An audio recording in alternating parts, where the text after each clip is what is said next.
and welcome to My Consultant. Today, we're going to get a better understanding behind the frustrations regarding the work permit confirmation emails. Next, we'll break down immigration by the numbers. Then, we'll explain the newest review on immigration holdings in provincial jails.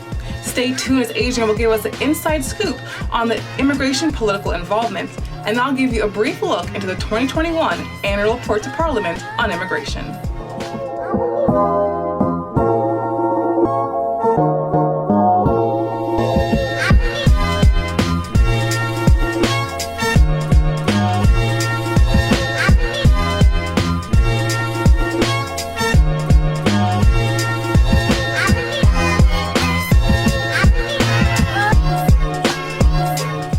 Earlier this month, Immigration Minister Sean Fraser rolled out the interim measures to allow international students who have been engulfed in this international limbo to stay and work legally in Canada. Individuals whose work permit has expired or will expire between September 21st, 2021 to December 31st, 2022 receives an email from the Immigration Department providing proof to show employers that they are still authorized to work in Canada. Not long after the emails were sent out, the next day to be exact, posts started appearing on social media from shocked, frustrated applicants seeking help in returning the government documents to the rightful owners. The limbo was a result of officials suspending the intake of skilled immigration programs due to the skyrocketing backlog of immigration applications over the past 2 years.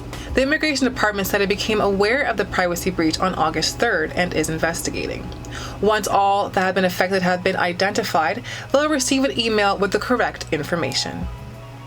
The RCC has been facing many challenges since the start of the COVID-19 pandemic.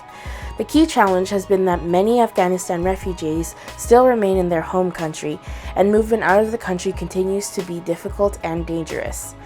Nancy Karen, a spokesperson for the Immigration, Refugee, and Citizenship Canada segment, said that Canada's commitment to bringing 40,000 refugees has not changed. However, there are no military or government presences in Afghanistan on behalf of Canada. There are currently 17,170 Afghan refugees that have arrived in Canada so far. In Saskatchewan, where there are no dedicated immigration detention facilities, detainees are held in the provincial jails under an agreement with the CBSA, the Canadian Border Services Agencies. The CBSA said detaining immigrants in the provincial jail is a measure of last resort, and children and youth are not detained in the provincial correction centers. The CBSA said in an email statement that as of August 5th, there are no immigration detainees held in Saskatchewan. Coincidence? Yes. 4 immigration detainees were held in the province's jail in 2021, 16 in 2020, and 24 in 2019. Saskatchewan is one of 4 provinces where an official Memorandum of Understanding, or MOU, has officially been drafted. 6 other provinces, including British Columbia and Alberta, have MOUs in force. Canadian immigrants are being encouraged to run for political office in order to provide their unique perspectives as well as broaden Canada's democratic horizons. On August 12, 2022, Kristen Wong-Tam made Canadian history, becoming the first Asian, queer, and non-binary person to be elected into Ontario's legislature. Wong-Tam is one of many recent Canadian political firsts, including Buhalta Korpochi, the first elected official in the continent of North America of Tibetan descent. Also making history is Dali Begum, the first Bangladeshi Canadian woman to be elected in the country. Although these leaders share a similar journey, they have come from different backgrounds and also expand what a politician looks like in Canada. There has been an increasing amount of research that shows the representation for marginalized people in politics can result in a stronger democracy due to a greater representation of the public. Canadians are being challenged on how they can support civic engagement for both immigrants and newcomers. The Prince Albert Daily Herald performed an academic and community-based research on civic participations of immigrants and refugees in Canada, and they found that the journey starts with community involvement. A study found that newcomers often become involved in local and community-based activities before engaging in formal political activities, such as voting or running for office. Voter turnout is actually higher among immigrants than those who have been living in Canada for a long time. Behind the choice to run for office includes a journey that is built on the belief that the person is supported by their system, that they are working and participating in, as well as having a social network that supports the individual. This study also found that immigrant women are less likely to participate in formal political activities, but are much more likely to participate in less formal civic activities. These acts are stepping stones to formal participation through actions such as voting or writing to elected representatives. Building strong social networks has been proven to empower individuals into getting involved in politics as they feel safe and accepted into Canadian society. Governments at all levels are challenged to support programs that create opportunities for newcomers and immigrants.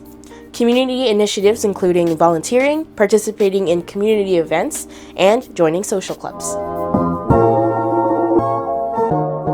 The IRCC has rolled out the 2021 Annual Report to Parliament on Immigration. This annual report is a requirement from the Immigration and Refugee Protection Act. It provides the Minister of Immigration, Refugees and Citizenship, the Honourable Sean Fraser, the opportunity to inform Parliament and the Canadian citizens of key highlights and related information on immigration to Canada. It also shares successes and challenges when welcoming newcomers to the country. The 2021 Annual Report to Parliament focuses on the collected immigration results from the year 2020. The publication takes place the following year to allow the IRCC the opportunity to obtain any final information. Canada has maintained its tradition of welcoming newcomers and providing protection to some of the world's most vulnerable. Canada recognizes that immigration essentially contributes to Canada's economy, population growth, and culture. Over the past 5 years, immigration has accounted for over 75% of Canada's total population growth. But that number went down in 2020 to about 58% due to COVID-19 and other pandemic impacts. Although the pandemic slowed things down, it did not stop Canada. The country welcomed close to 185,000 permanent residents, 51,000 temporary residents became permanent, and as well as 57,000 study permit holders, and we had 2,600,000 temporary work permit holders. Some of the points you can find outlined in the 48-page document are Canada's next resident immigration levels plan, which determines how many permanent residents Canada plans to admit over the next 3 years. The IRCC's Francophone immigration strategy. This has the objective to increase Francophone or French-speaking immigration to outside of Quebec by 4.4% by the year 2023. Immigration and the COVID-19 pandemic, which shows the negative impact the COVID-19 pandemic has had on immigration. Out of the 341,000 permanent resident target, only about 185,000 were admitted in the year 2020. The annual immigration report also shares the launch of the IRCC's Anti-Racism Task Force. The task force is made to combat systemic racism internally and in their client-facing policies and service deliveries. Additionally, the report details the diversity and gender-based analysis plus. The goal with this information collected is to be more inclusive and responsive to the different needs of the people. You can find more information on the topics listed today on www.canada.ca. Just search the 2021 Annual Report to Parliament on Immigration. That's all for today. Thanks for joining us this week. Be sure to click the bell icon and subscribe to the MyConsultant.ca channel. If you want to learn more about the content we talked about, be sure to visit MyConsultant.ca, where you can speak to a registered citizenship and immigration consultant. I'm Adrienne Quijano. And I'm Tashina Thompson. And we'll see you next week. Bye.